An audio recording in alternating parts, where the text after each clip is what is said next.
This story is going to leave you with goosebumps. Welcome to my channel. Today we will see what happens when a bully apologizes 20 years later. So we all know how dreadful being bullied can feel. You might even still have some emotional scars from being bullied. Some bullies don't even realize the trauma they are inflicting on others. They just think it's funny to cause pain. But sometimes you will meet a bully that genuinely feels remorseful after seeing the harm they have caused. When we carry a lot of anger and pain inside us for a long time, it can eventually affect our health and our relationships. Pain is meant to be temporary. When we don't let go of pain, it becomes suffering. So it is important to release the negative feelings you have towards yourself and others. Our next Reddit post will show us how letting go of pain can lead to healing. Our next Reddit post is from No Sleep, No F. Back when I was in 6th grade, there was this one kid in my class whose name was Michael. He was rich, which meant that he was able to buy all the cool stuff and impress most of the girls. He was also a bit of a bully, not the worst though. That title would go to Jason Voorhees. Michael started messing around with me and my two best friends early in the year. We were hanging out by the lockers after class, and Michael tripped me, sending my books flying everywhere. He started making fun of my glasses and my acne. Jason chimed in and made a comment about my mom. I remember shoving Jason in the face, sending him sprawling backward. Michael and the other kids laughed and walked off. A couple of minutes later, Jason ran up behind me, grabbed my backpack and yanked it off my shoulders. Then he ran off down the hallway. Before I knew it, Michael and a few other kids had gathered around me and were taking turns punching me in the gut. I tried to fight back, but there were too many of them. I don't even remember how I got home. That night I was too scared to sleep without the lights on. My dad had to stay with me until I fell asleep. Over the next couple of months, Michael and Jason continued to torment me, but nothing was as bad as that day. On a few occasions, I would walk out of class to find my chair pushed in and a lunch bag tied to the back of it. Once I opened it up, it was filled with fish food. Another time it was filled with dog biscuits. My mom eventually intervened, but she wasn't very effective. She told me to ignore them, that they were just trying to get a rise out of me. In retrospect, I wish she had done more. At the end of the school year, I had had enough. I spent the summer before 7th grade working odd jobs around the neighborhood, saving up money to buy a bike.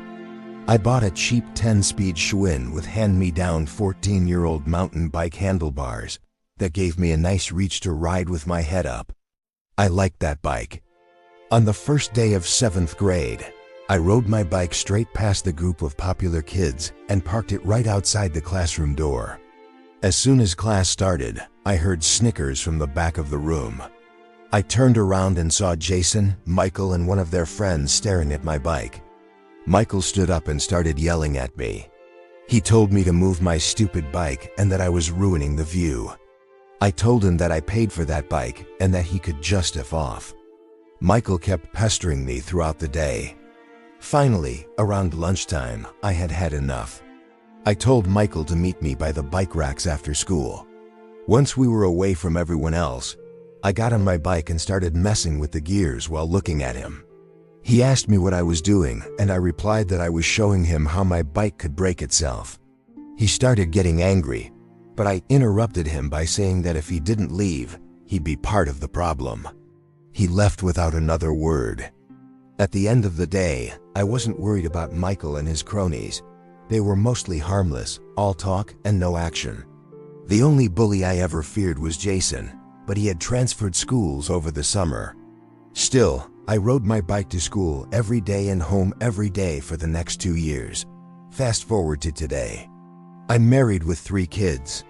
I haven't thought about any of that in at least 15 years. Last week I was riding my bike to work, enjoying the day when suddenly a car pulled up beside me. The window rolled down and a familiar face popped out.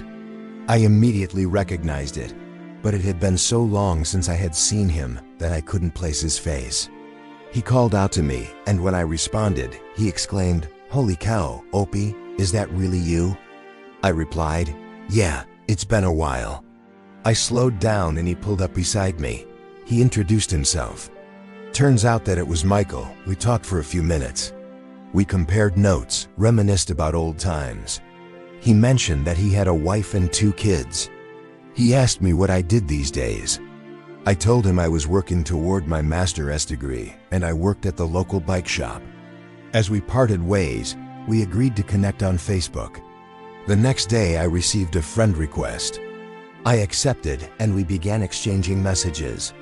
A couple of days later, he sent me a message asking if I'd like to get together sometime. He mentioned that he'd be in my town for work and asked if I knew of anywhere good to eat. I suggested a restaurant and we set up a time to meet. The next day I arrived at the restaurant a little early and sat down in the bar area. While I waited, I ordered a root beer and looked over the menu.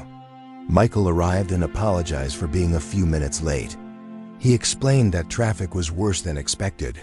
We sat down and exchanged pleasantries. After a few minutes, he brought up the elephant in the room. He apologized profusely for being a jerk in middle school. He admitted that Jason was the worst and that he wished he had done more to stop him. He said that he often thought about how he acted and regretted it. He said he was sorry that he hadn't reached out sooner, but he had been too afraid to bring up the past. I told him that I had often thought about Jason, wondering what happened to him. We talked for hours. It was great to see where life had taken him. He was successful in his career, happily married. He seemed very grounded. I could see that the boy who tormented me had grown into a good man. As the evening wound down, we made plans to meet up again. We parted ways, promising to stay in touch. I felt good about meeting up with him. I was glad to hear that he was doing well, and I was happy to have put the past behind us. Then last night, I received a call from the police. Apparently, Michael had hanged himself in his garage. He had left a note for his wife explaining that he had been battling depression and he just couldn't see a way out. The police had found my number on his phone and called me to see if I knew anything about his state of mind. Since his death, I've been racked with guilt. I keep replaying the last few days in my mind.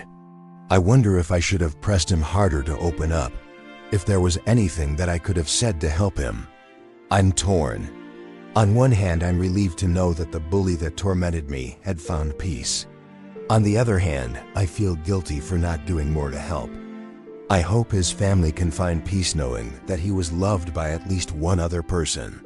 Appa, I am sorry for your loss, but I'm so glad you got to make amends with him before he passed. I'm sure he appreciated it. It's really sad that he died, but it's comforting that you found peace with him. What would you do if your bully apologized to you? Let us know in the comments below. And if you enjoyed this content, please give this video a thumbs up.